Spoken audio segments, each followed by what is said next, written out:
Assalamualaikum warahmatullahi wabarakatuh. Salam sejahtera bagi kita semua.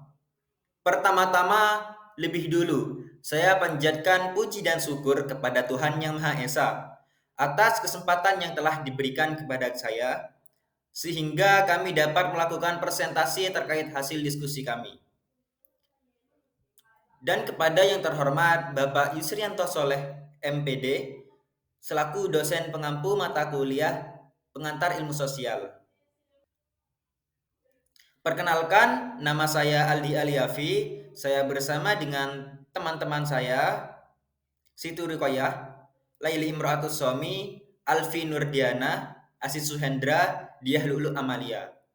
Mahasiswa juga mahasiswi dari program studi pendidikan ekonomi, yang pada kesempatan kali ini akan memaparkan hasil diskusi yang berjudul Pendekatan Ilmu Hukum. Tentang pengertian ilmu hukum. Ilmu hukum ada dua. Poin satu, ilmu hukum arti luas, mencangkup dan pembicaraan segala hal yang berhubungan dengan hukum, yang bertujuan memperoleh pengetahuan dan semua seluk-beluk tentang hukum. Poin dua, ilmu hukum arti sempit, mempelajari makna objektif, tata hukum positif, yang ajaran hukum. Di sini saya akan menjelaskan tentang unsur-unsur. Unsur-unsur dibagi menjadi 4 bagian. Unsur yang pertama yaitu peraturan mengenai tingkah laku manusia atau norma hukum. Maksudnya adalah larangan melakukan tindakan kriminal seperti pencurian, perampokan, atau pembunuhan. Norma ini juga mengatur sanksi atau hukuman yang akan diberikan kepada masyarakat. Unsur yang kedua yaitu peraturan dibuat oleh badan resmi yang berwajib. Maksud dari unsur ini yaitu menunjukkan bahwa peraturan-peraturan hukum dibuat oleh lembaga-lembaga yang berwenang, seperti lembaga legislatif, eksekutif, dan yudikatif. Unsur yang ketiga yaitu peraturan bersifat memaksa. Maksud dari unsur ini yaitu menunjukkan bahwa peraturan hukum harus ditaati oleh masyarakat dan apabila dilanggar akan dikenai oleh sanksi. Dan unsur yang terakhir yaitu sanksi terhadap pelanggaran peraturan tersebut adalah tegas. Maksud dari unsur ini yaitu menunjukkan bahwa sanksi yang diberikan kepada pelanggar hukum harus tegas dan sesuai dengan peraturan yang berlaku. Di sini saya akan menyampaikan materi tentang objek studi ilmu hukum. Ada 3 aspek yang dipelajari dalam ilmu hukum. Yang pertama, nilai-nilai hukum. Yang kedua, kaidah-kaidah hukum.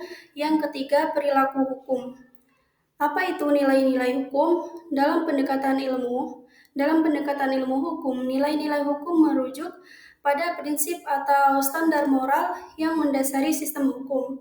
Nilai-nilai hukum dapat berupa keadilan, kesetaraan, kebebasan, kepastian hukum, kemanfaatan, kepatuhan, dan sebagainya.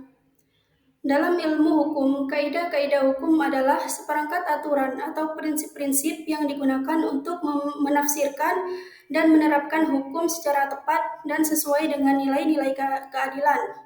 Beberapa kaidah hukum yang umum digunakan dalam pendekatan ilmu hukum adalah sebagai berikut. Yang pertama, kaidah legalitas. Yang kedua, kaidah utama. Yang ketiga, kaidah analogi.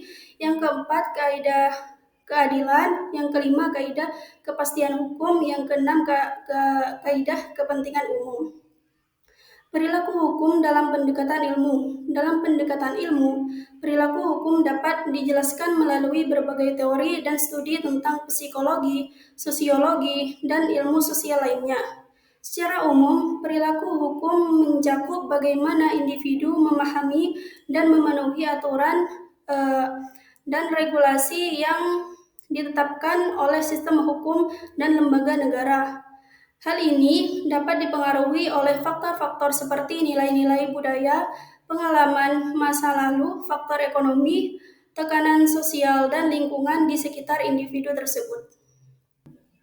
Di sini ada 3 bagian dalam pendekatan ilmu hukum. Yang pertama, pendekatan moral hukum. Yang kedua, pendekatan sudut ilmu hukum. Dan yang ketiga, pendekatan sosiologis hukum.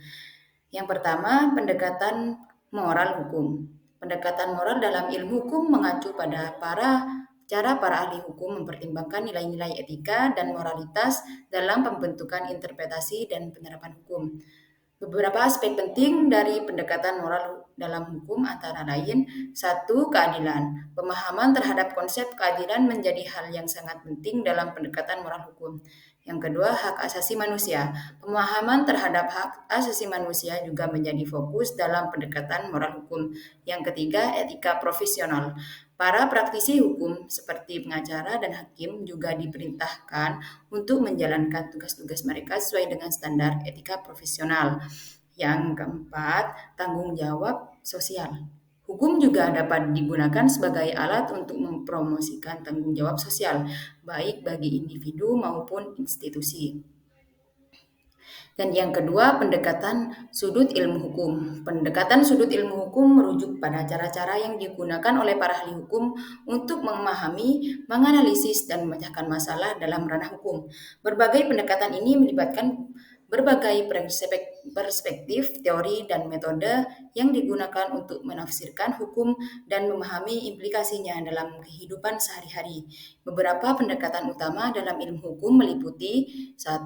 Pendekatan sejarah. Pendekatan ini mempelajari sejarah perkembangan hukum untuk memahami bagaimana hukum telah berkembang dari masa lalu hingga saat ini. Yang kedua, pendekatan perbandingan.